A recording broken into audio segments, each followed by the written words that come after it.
Sejam todos bem-vindos ao capítulo 30. O capítulo 30 é intitulado por Emmanuel como O Mundo e o Mal. Para basear este capítulo, Emmanuel nos traz o Evangelho de João, capítulo 17, versículo 15, que diz o seguinte: Não peço que os retire do mundo, mas que os livre do mal. É uma fala de Jesus. Ele está no cenáculo com os seus apóstolos, os seus discípulos, e ele profere esta oração. Esta oração, ela foi, por volta do ano de 1500, 1600, tida pela igreja como uma oração sacerdotal. E nós vamos entender por quê. Antes de adentrarmos as palavras de Emmanuel, nós vamos especificamente neste capítulo, né, do Evangelho de João, para que nós possamos entender melhor sobre essa questão do mundo e o mal, que Jesus ele versa sobre isso nesta oração, que é tida a oração mais longa narrada pelos evangelistas de Jesus. E especificamente esta oração, ela é muito importante não só para a igreja, né, instituindo esta como uma oração de sacerdotes, né, nos cultos religiosos, mas também ela, e até por isso mesmo, ela é muito importante, porque nós vemos um Jesus já anunciando que o seu ministério, a sua missão, estaria cumprida dali em diante, e que continuariam, pois, os seus apóstolos nas suas missões no mundo. Então, é muito interessante, porque ele versa realmente sobre a questão do mundo, sobre a questão do que há no mundo, desta missão apostólica, traçando um paralelo entre o seu apostolado diante de Deus, ou seja, o apóstolo é aquele que é enviado por alguém, então ele foi o enviado por Deus para vir ao mundo, e os seus 12 apóstolos, então, seriam os seus enviados para o mundo. Então, nós vamos direto à letra do Evangelho, que acredito que seja muito interessante para o entendimento a posteriori das palavras de Emmanuel, nós lermos essa que é tida como uma oração sacerdotal pela igreja. Então, o evangelista, ele nos traz o seguinte: ele termina no versículo 33 do capítulo 18, dizendo: referi-vos essas coisas para que tenhais paz em mim. No mundo haveis de ter aflições. Coragem, eu venci o mundo. Ou seja, ele exorta os seus apóstolos, né, sabendo da missão que estava iniciando entre os apóstolos, né, este legado, na verdade, esta missão que Jesus ele lega aos apóstolos, mas em contrapartida ele está finalizando a sua missão dentre eles. Então, é um marco importante na narrativa de João. E inicia o seguinte: Jesus afirmou essas coisas e depois, levando os olhos aos céus, disse: Pai, é chegada a hora, glorifica teu filho, para que teu filho glorifique a ti. Então é uma aliança entre ele e Deus, e nota-se que tanto nesta oração, que é tida a mais extensa, narrada pelos evangelistas, quanto na oração do Pai Nosso, vejam que é iniciado com o mesmo vocativo, né? Que em aramaico dizia-se Abá, ou seja, Pai. Nas duas orações, Jesus inicia com o mesmo vocativo. Então, rogando ao Pai para que teu filho glorifique a ti. E para que, pelo poder que lhe conferiste sobre toda a criatura, ele dê vida eterna a todos aqueles que lhe entregaste. Ora, a vida eterna consiste em que conheçam a ti, um só Deus verdadeiro, e a Jesus Cristo que enviaste. Eu te glorifiquei na terra, terminei a obra que me deste a fazer. Agora, pois, Pai, glorifica-me junto de ti, concedendo-me a glória que tive junto de ti antes que o mundo fosse criado. Vejam, Jesus está anunciando o fim da sua missão, desta feita, e reforçando essa aliança, que ele veio como um apóstolo, mas que estava findada a sua missão naquele momento em diante. Manifestei o teu nome aos homens que o mundo me deste, que do mundo me deste, ou seja, Deus deu a seu Filho unigênito o mundo, os homens do mundo, para quê? Para que ele manifestasse este Deus. Então, Deus é manifestado através de Jesus para nós, como Jesus sendo o apóstolo de Deus Pai.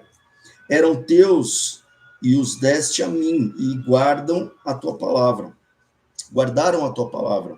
Agora, eles reconheceram que todas as coisas que me deste procedem de ti.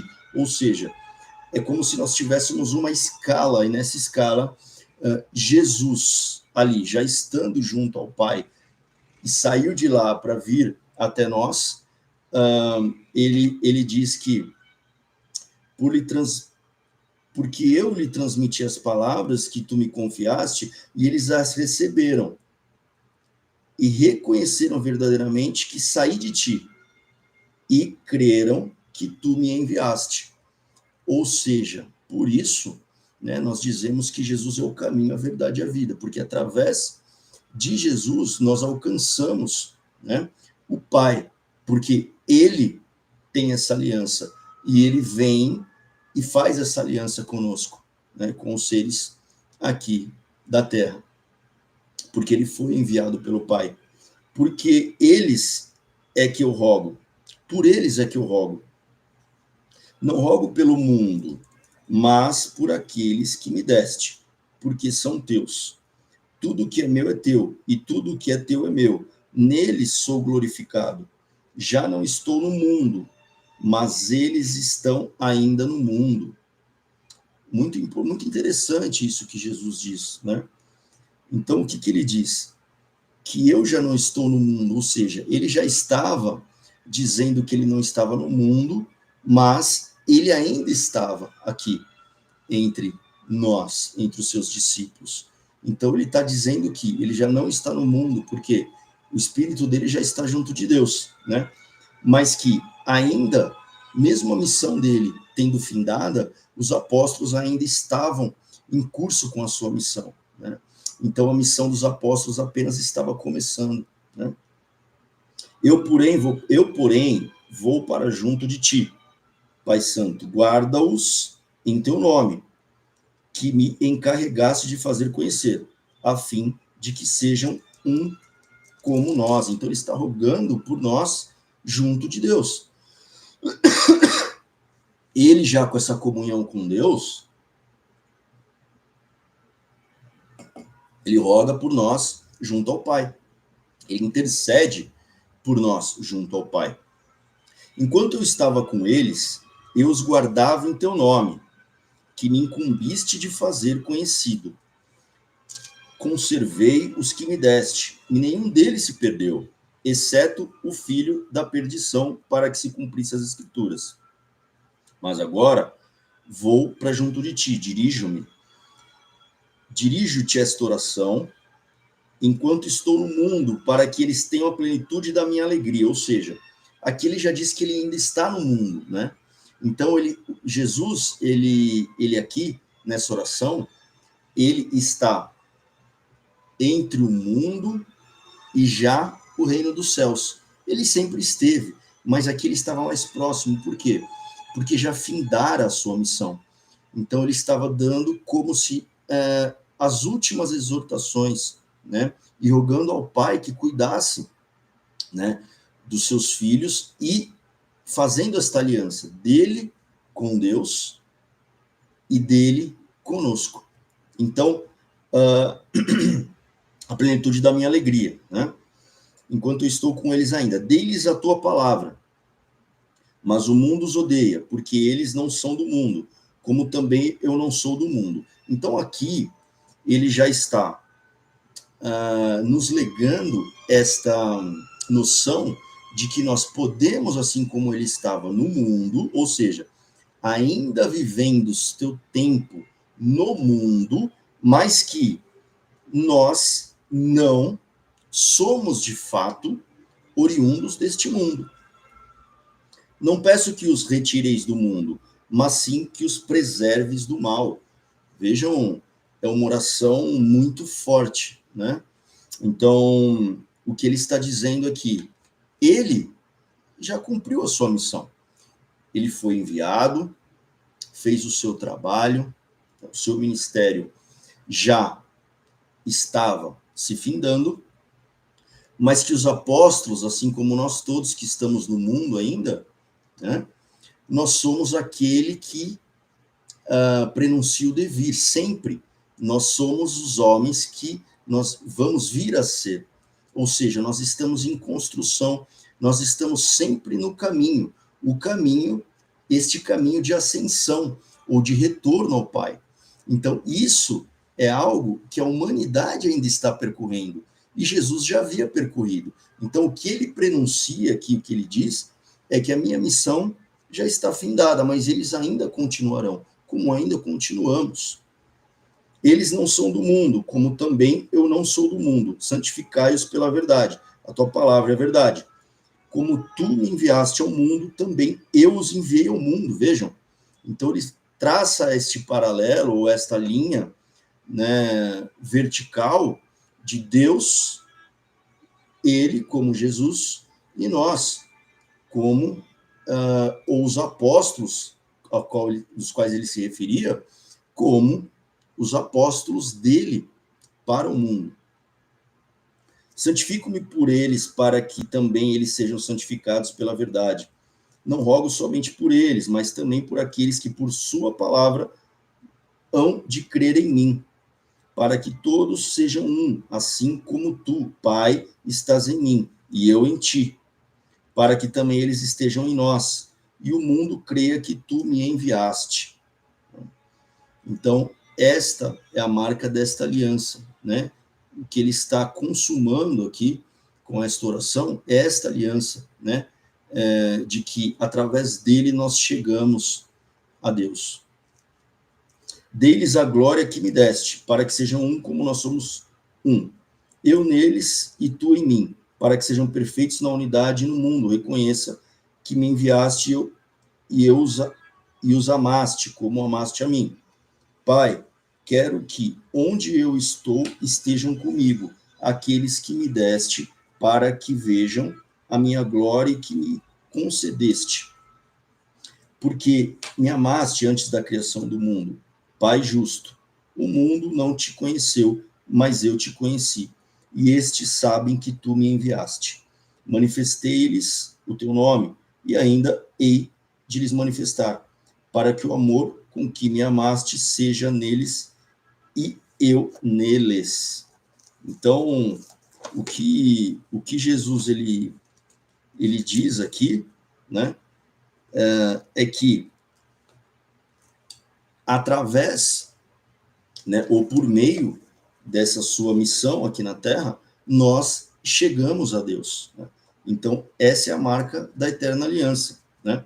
Porque nós podemos ver que Jesus mesmo, ele diz essas palavras, o que nos mostra que realmente ele é o caminho para Deus. Ele é a verdade, porque ele estava junto de Deus e do Pai, então é a verdade que nós ainda não enxergamos, mas que ele já enxergou, e é a vida, porque ele nos retirou da morte que é o pecado, né, através de toda a alegoria que é contada pelas Escrituras, e ele nos redime. Então, por isso o caminho, a verdade e a vida, né, em Jesus. Então, esse, né, é esse o que a oração, é essa oração que o evangelista João nos traz e que marca também a história, né? da religião cristã, né? E Emmanuel ele vem falando, né, da sua visão, né, neste capítulo, baseado pelo Evangelho de João, sobre os aspectos do mundo e do mal também. Dizendo o seguinte: nos centros religiosos, há sempre grande número de pessoas preocupadas com a ideia da morte. Muitos companheiros não creem na paz, nem no amor, senão em planos diferentes da terra. A maioria aguarda situações imaginárias e injustificáveis para quem nunca levou em linha de conta o esforço próprio. Então, uma ilusão de que após esta vida nós teremos a paz, né? Mesmo sem semear ou sem plantar, que por um passe de mágicas, num outro plano, nós encontraremos a paz e tudo estará resolvido, né? Então, aí é uma crença ingênua, retirando, obviamente, a responsabilidade do homem, como se tudo que fosse feito não ecoasse para a eternidade e que tudo após a morte seja como nos ideais oníricos de que o reino do céu seria um ambiente de, vamos dizer, uma paz que realmente é idealizada pelos homens, longe do sofrimento que possivelmente o homem encontra nas veredas dos caminhos da terra. Então, ele continua. A maioria aguarda situações imaginárias e injustificáveis para quem nunca levou em conta o esforço próprio. Anseio de morrer para ser feliz, é a enfermidade do espírito. Orando ao Pai pelos discípulos, Jesus rogou para que não fossem retirados do mundo, e sim libertos do mal. O mal, portanto, não é essencialmente do mundo, mas das criaturas que o habitam. Vejam, o mal, portanto, não é essencialmente do mundo, mas das criaturas que o habitam. Então, muitas vezes nós vemos, né, pessoas dizendo que este mundo não tem jeito, né, este mundo só tem coisas más, enfim, mas o mundo é composto de seres humanos, né, e desta forma, tudo que nós fazemos, o mundo reflete. Então, na verdade, os herdeiros de nós mesmos é quando dizemos, tudo que nós fazemos no mundo, nós às vezes atribuímos ao próprio mundo, mas na verdade, o mundo como um palco, né, da odisseia dos seres humanos, né, da saga humana, nós vamos ver que não corresponde a ele esta visão errônea do homem, como Narciso, ele vê refletido no espelho a sua própria imagem. Então, o mal, portanto, não é essencialmente do mundo, mas das criaturas que o habitam. A terra em si sempre foi boa. De sua lama brotam lírios de delicado aroma. Na sua natureza maternal, é repositório de maravilhosos milagres que se repetem todos os dias. Ou seja, o mundo não tem nada de mal. Se nós recorrermos ali a Gênesis, nós vamos ver que tudo foi criado ao homem, né? E depois nós vemos o que aconteceu, né? E de nada vale partirmos do planeta quando nossos males não foram exterminados convenientemente. Em tais circunstâncias, assemelhamos-nos aos portadores humanos das chamadas moléstias incuráveis. Podemos trocar de residência, todavia, a mudança é quase nada se as feridas nos acompanham. Faz-se preciso, pois, embelezar o mundo e aprimorá-lo, combatendo o mal que está em nós. Vejam, o que Emmanuel, ele diz, findando as suas palavras, os seus dizeres, é que o mundo é feito por nós, né? E o nosso mundo interno, né, reflete o mal que nós vemos no mundo. Ou seja, se nós queremos dizer um dia que o mundo é um lugar bom de se viver, nós, combatendo e nos aprimorando e combatendo este mal que há em nós, nós um dia, quiçá, poderemos dizer que o mundo é bom, de fato. Por quê? Porque isso parte de nós, necessariamente. Quando nós pensamos que o mundo é ruim, o mundo é mau, nós estamos como uma criança terceirizando essa responsabilidade.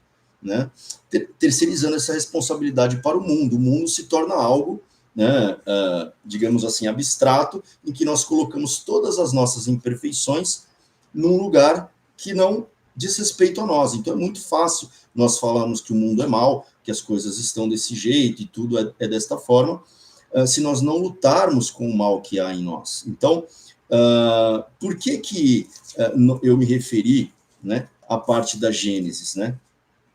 Por que eu me referi para a parte da Gênesis? Porque é a mesma história alegórica do pecado original. Ou seja, muitas vezes, nós podemos perceber, às vezes, as pessoas falando, poxa, mas se Deus é bom, né, em si, por que o mundo é desse jeito? Por que Deus já não fez o mundo, né, de uma forma mais harmoniosa? Né? Na verdade, Deus já fez as leis universais que são harmoniosas, eternas, imutáveis e perfeitas. Né? As leis não mudam. O que muda é o grau de entendimento do homem. Vejam, o que acontece com o homem? Por que ele procura o mal? Nós vamos usar o mal aqui, mas não no sentido do mal como algo punitivo, né? Do céu e do inferno, e com esta visão religiosa que vem das raízes judaico-cristãs. Porque para que nós possamos nos retirarmos, não cairmos, obviamente, nesta armadilha de olharmos com as lentes de alguns dogmas religiosos que nos levaram à visão do mal, como muitas vezes hoje nós temos, né, e que nos impedem, porque nós mesmos, muitas vezes, elegemos o mal como algo que nós não podemos nos refutar, que o mal está aí, nós também somos maus. Por que eu estou falando isso? Toda a nossa civilização ocidental, tá? E eu estou falando de um contexto histórico, né? Ela teve um legado que veio, tá certo, de uma antiguidade onde até hoje as bases da civilização ocidental ela é pautada ou se desenvolveu num tripé que é a religião judaico-cristão, a ciência grega e o direito romano. As nossas bases sociais, elas são um legado dessa antiguidade. Ah, Marcos, mas tem outras vertentes, as orientais e tudo mais. Tá tudo bem. Nós não deixamos de olhar para isso. Mas é fato histórico, não se alguma prática é feita hoje, até acho que isso está abrindo, né? Porque a história é viva. Né? Hoje nós vemos muito mais as culturas orientais, né, se mesclando a outras culturas, a cultura ocidental, porém, é fato e notório que, peremptoriamente, este tripé, ele foi o legado da antiguidade para a civilização ocidental. A religião judaico-cristã é a base das religiões do Ocidente. A ciência grega, dos pré-socráticos, do elemento primordial, as bases das ciências foram lançadas ali, até da metafísica, da cosmologia, né? Então nós temos aí desde Tales de Mileto, observando os fenômenos, por exemplo, da água, ele achava que tudo vinha da água, do princípio da água.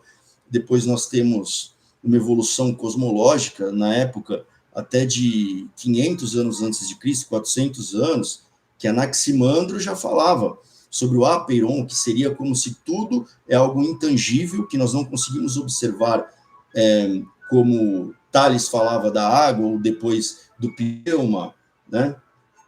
que era a substância primordial, era o ar, mas aí ele já veio, Anaximandro já veio com outra visão de que era um elemento que gerou o cosmos e gerou tudo e toda a vida, e que era intangível, ou seja, era da onde tudo surgiu e para onde tudo retornaria. Então, uma visão já cosmológica, até metafísica, tá certo? Porque não era visualizado atomicamente. Então, vejam que essas bases, né? E depois também, você tem ali 300 anos antes de Cristo, você tem ainda as bases que nós utilizamos hoje na ciência, né?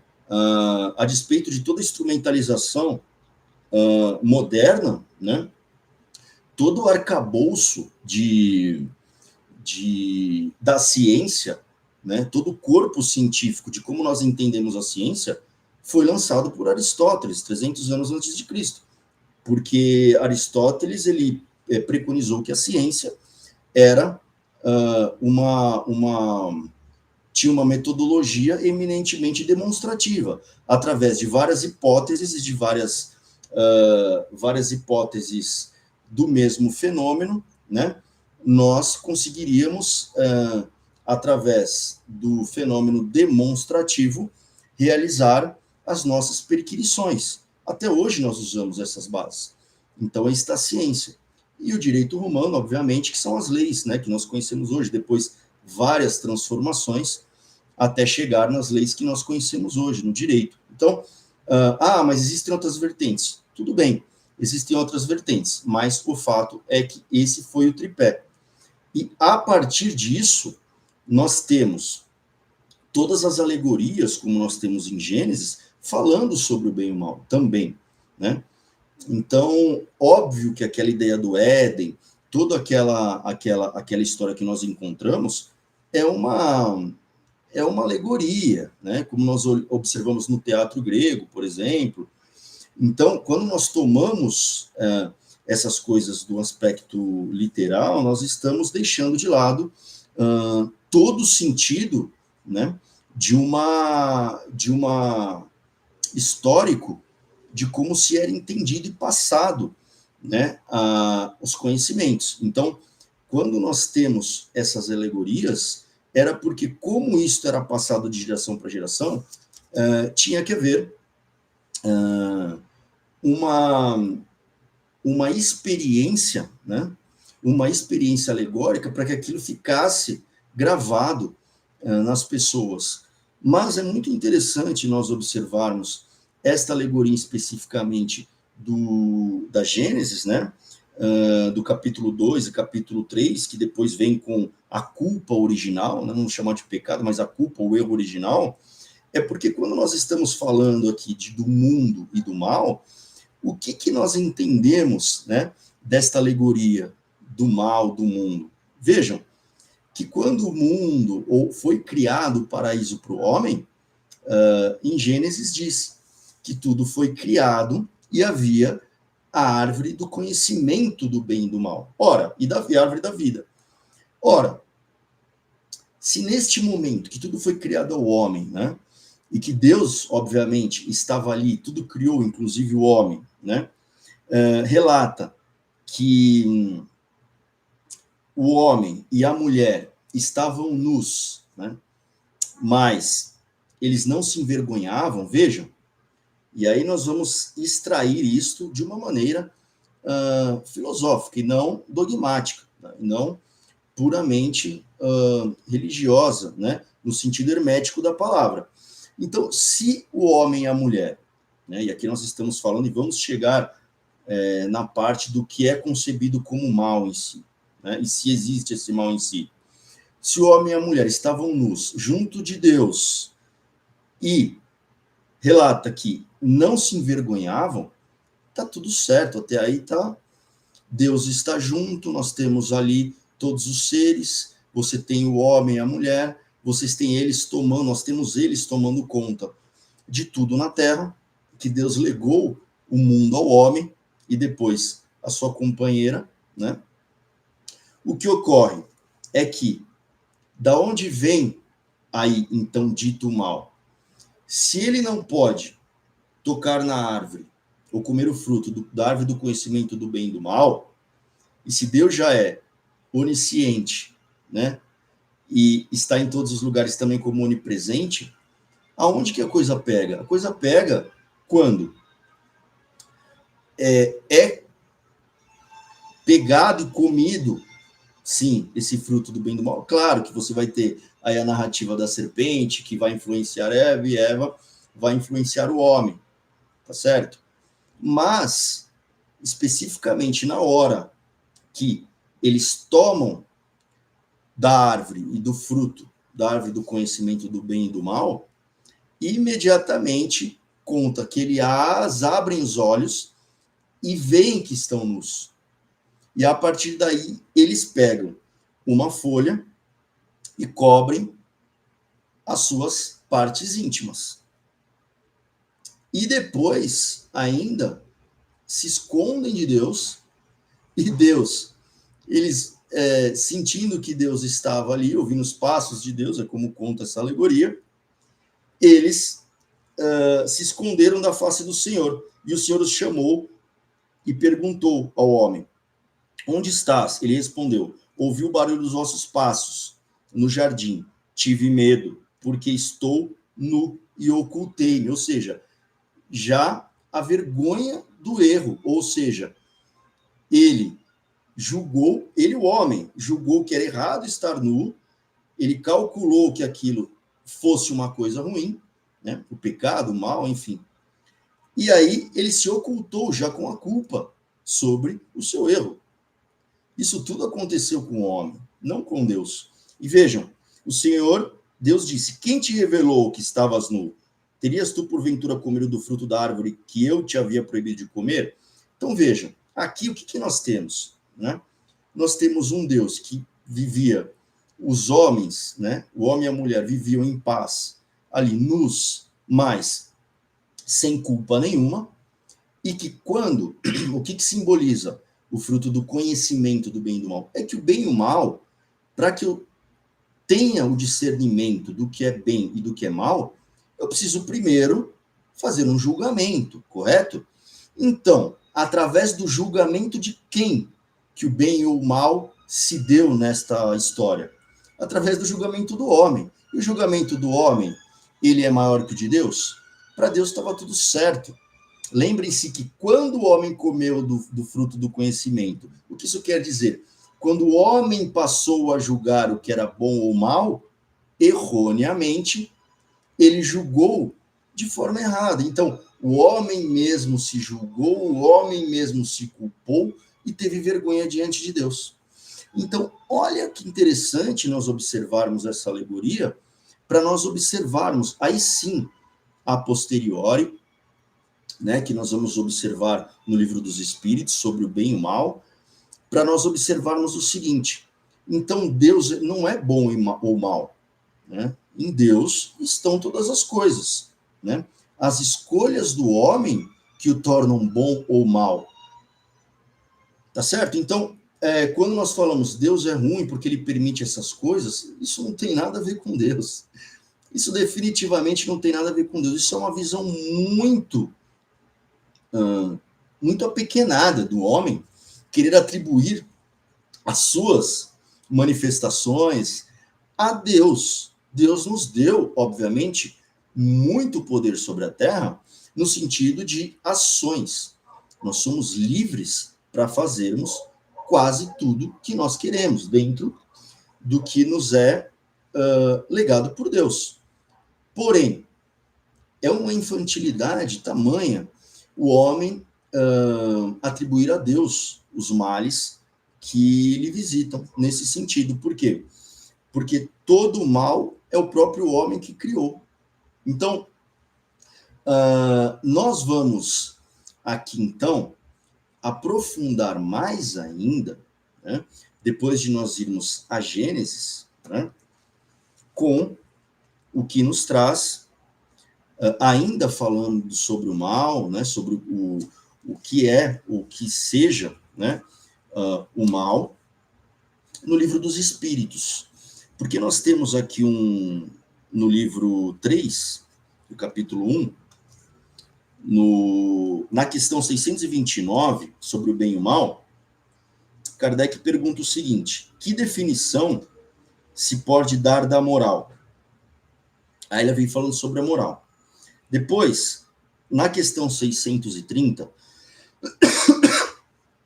nós entramos com essa pergunta: como se pode distinguir o bem e o mal? Prestem atenção na resposta. O bem é tudo aquilo que está conforme a lei de Deus. E o mal, tudo aquilo que dela se afasta. Assim, fazer o bem é conformar-se com a lei de Deus e fazer o mal é infringir esta lei. Então, aqui já estão as bases, né?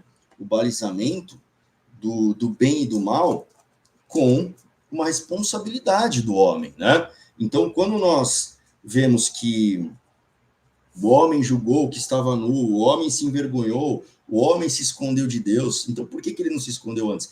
Porque quando o homem passa a julgar o que é o bem e o mal, ele passa a querer, e aí sim, por isso da alegoria de não coma dessa árvore, porque cabe a Deus, de fato, estabelecer se há o que é o bem ou o mal, né? Em última instância, ele seria o juiz, mas não ele como um juiz impositor, inquisidor, né?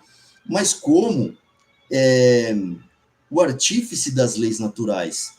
Ou seja, quando nós estamos em comunhão com as suas leis, nós aferimos isso como seja o bem. E quando nós nos distanciamos e temos as consequências desse distanciamento, nós atribuímos isso como sendo o mal. Então, vejam. Aí, na questão 631, Kardec pergunta o seguinte: o homem, por si mesmo, tem os meios para distinguir o que é bem e o que é mal?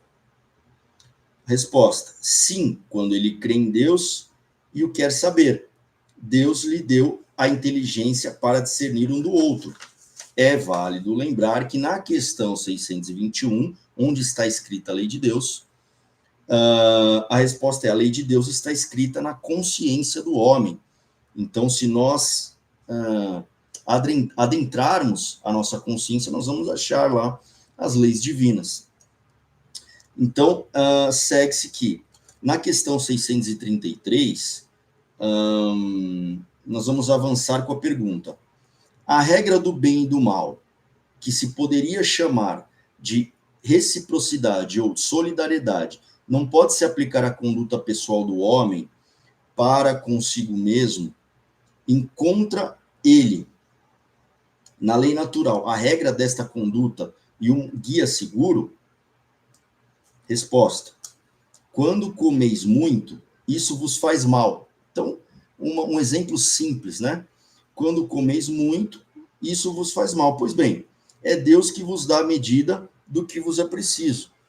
Quando ultrapassais, sois punido. É o mesmo em tudo. A lei natural traça ao homem o limite de suas necessidades, e quando ela ultrapassa, é punido pelo sofrimento. Se o homem escutasse em todas as coisas essa voz que diz basta, evitaria a maior parte dos males, dos quais acusa a natureza. Tá certo? Então, na verdade, o que nós às vezes chamamos de mal, né, ou de destino, são consequências das nossas escolhas e das nossas ações. E aí, segue-se dizendo o seguinte, fazendo essa pergunta. Questão 634. Por que o mal está na natureza das coisas? Eu falo do mal moral. Deus não poderia criar a humanidade em melhores condições? É uma pergunta que muitos se fazem, né? Resposta: já te dissemos, os espíritos são criados simples e ignorantes. Vejam, Deus deixa ao homem a escolha do caminho. Quanto pior para ele se torna o mal, sua peregrinação será mais longa. Se não houvesse montanhas, o homem não poderia compreender que se pode subir e descer. E se não houvesse rochedos, ele não compreenderia que há corpos duros.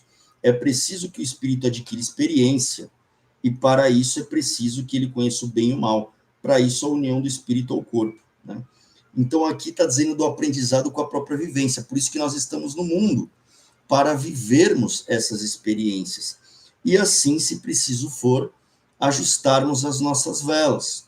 Então, o que é interessante aqui? Os espíritos foram criados simples e ignorantes. Ora, é por dedução que nós poderíamos dizer que, em última instância, o mal é a ignorância do bem, do bom caminho. Então, se os espíritos foram criados simples e ignorantes, quanto mais ignorantes os espíritos são no seu caminho, naquele ponto do seu caminho, mais sofrimento, mais mal eles haverão de conhecer. Por quê? Porque eles ainda estão trilhando, né, este caminho, ainda estão acertando o passo, né? Como o homem, ele é feito para o devir, o vir a ser. O homem sempre está em construção. Nós estamos em construção. E o que ele quer dizer? Que se os espíritos foram criados simples e ignorantes, quanto mais o homem se aproxima, né, da sabedoria e da verdade, vamos chamar assim a verdade em si, né, a verdade em si, né, como bem, e como as leis de Deus, que também são a verdade última, como bem.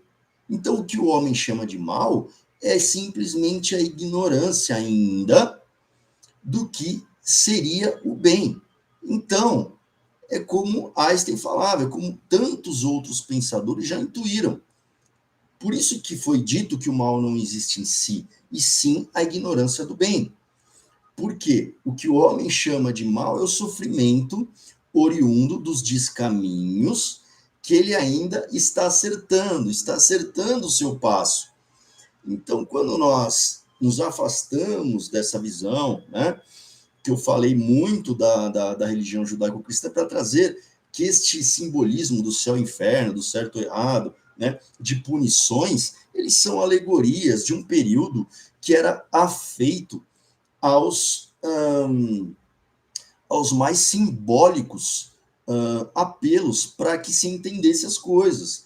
Então, quando nós estamos falando, né, somente das passagens, citando Gênesis, agora citando o livro dos Espíritos, nós devemos ter este mínimo cuidado de observar em que circunstâncias foram escritos cada passagem, né? Em que contexto cultural também isto foi inserido dentro da história humana, porque desta forma nós não andamos em círculo e não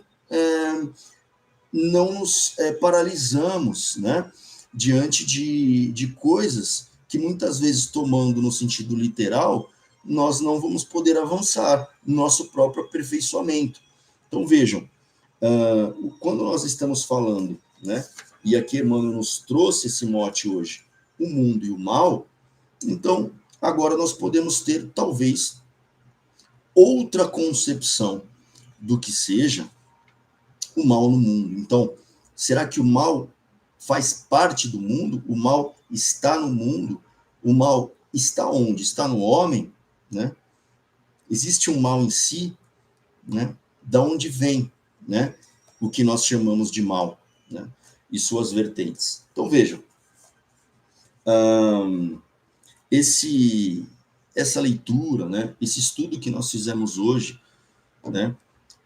Já partindo da oração de Jesus que falava, eu não peço, né? Não pedi a Deus que para que nos seja tirado do mundo, né? Para que nós não sejamos tirados do mundo, mas que nos livre do mal. O que Jesus está pedindo na realidade, depois de que nós adentramos um pouco mais profundamente, né, sobre o que seria o mal, né? Ele está pedindo que no mundo, né, no próprio mundo, onde é a forma de nossa depuração, né, que no próprio mundo que nós sejamos livres do mal que, obviamente, para o homem, né, este mal que para o homem errante, né, e que depois ainda tem a culpa, como nós vimos ali do pecado original, né, que é esta culpa de depois achar que errou e estar nu e se esconder do próprio Deus, né, que quantos males, e assim nós podemos chamar, então, males, né, nós infligimos a nós mesmos, né, por pura ignorância, no sentido básico da palavra, ignorar as nossas ações. E quando nós vamos à escritura desta forma, né, nós pensamos da forma que, de fato, nos leva a um entendimento para nós avançarmos, e não um entendimento parco que nos paralisa no sentido do pecado, no sentido de que se eu pequei, eu preciso me redimir deste pecado.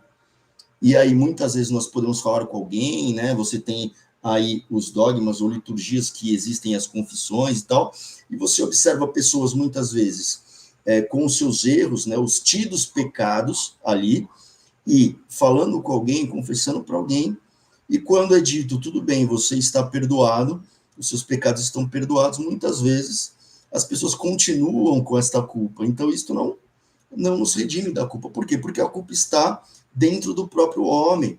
Não é algo de fora que vai nos redimir. Não é algo de fora. Nós já estamos redimidos por natureza. Somos nós que vamos nos colocando essas amarras, essas culpas, né? Essas amarras conscienciais, mentais. Então, vejam, quando nós pensamos, né? Pensamos de fato, né? Que as leis universais, né? A serem aprendidas pelo homem que está neste caminho, são, de fato, né, o caminho do devir do homem que está se fazendo no caminho do divino, e aí nós simbolizamos Cristo como o caminho, a verdade e a vida, e o exemplo para nós, né, como diz, qual o exemplo a seguir? O Livro dos Espíritos diz, vide Jesus, né? É um caminho que ainda não é aceito, como disse também, que o mundo não aceita, mas o mundo não é o mundo em si, algo abstrato. São as pessoas que vivem nos paradigmas errantes daquela época, que não aceitam ainda algo que já é o devir hoje. Ou seja, uma consciência crística que veio, que aconteceu. Os apóstolos, alguém que venha falar de algo do reino dos céus, né? Desta área divina, se colocando num aspecto, digamos, acima, né, do aspecto carnal, é sempre algo que para o homem é desafiador. Porém, quando nós entendemos que no homem já há o aspecto divino, mesmo ele vivendo na carne, como Jesus mesmo falou, eu ainda vivo no mundo, eles ainda viverão no mundo, né? Então, quando nós observamos que nós já temos este aspecto divino dentro de nós, o que basta é nós irmos aos poucos nos aproximando, de fato, o nosso ser deste aspecto, ou deste reino dos céus, ou divino, que nada mais é do que a comunhão com as leis de Deus. E aos poucos, né, quando nós vemos aí o progresso das leis humanas, nós percebemos que quantas vezes as leis foram modificadas, desde o direito romano, né, até atrás, Código de Hammurabi, Lei de Talião, quantas vezes as leis foram se modificando. Só que as leis divinas, elas já estão postas. Somos nós que ainda vamos caminhando em direção a ela, cada vez aprimorando mais o nosso passo. Então, eu gostaria de encerrar este encontro nosso, né? E aí trazendo todas essas bases, essas referências, né? Para que também nós vamos, a partir disso, buscando mais coisas, né? Desta parte da Gênesis que eu falei para vocês, né? Sobre essas questões do Livro dos Espíritos, né? E sempre baseando nos evangelistas, porque ainda hoje nós temos muitas coisas para aprender com a passagem de Jesus aqui. Vejam que Jesus estando, quando ele esteve entre nós, ele nos deixou ensinamentos que facilitam muito o nosso progresso, né? Se nós observarmos dentro daquele contexto, dentro do que foi dito, né? Sabendo separar o que eu li da Gênesis, por exemplo, né? Extraindo da alegoria o que há depois, veio nos falar o Livro dos Espíritos de uma maneira mais pragmática, mais pontual, né? Mais da ação e da responsabilidade do homem no mundo, que, em suma, deságua na própria responsabilidade que foi dada ao homem, né? Então, nós podemos ter aquela visão de que o filósofo fala que o homem foi condenado a ser livre, né? Então ele tem este poder de escolha, né? Mas é este poder de escolha que nos dá também o arbítrio sobre o nosso destino, que nos faz artífice de nós mesmos, né? Construtores de nós mesmos. E a partir daí, nós temos também, né, o mérito de nos transformarmos, né, do entendimento, né, de alargando o nosso conhecimento através da inteligência, do conhecimento, da sabedoria, do sentimento também, que nos alça ou nos ajuda a alçar novos voos na sabedoria, nessa busca pela sabedoria, que é o que nós estamos fazendo aqui. Então, nós finalizamos este encontro aqui e nos encontramos no próximo capítulo, que será o capítulo 31.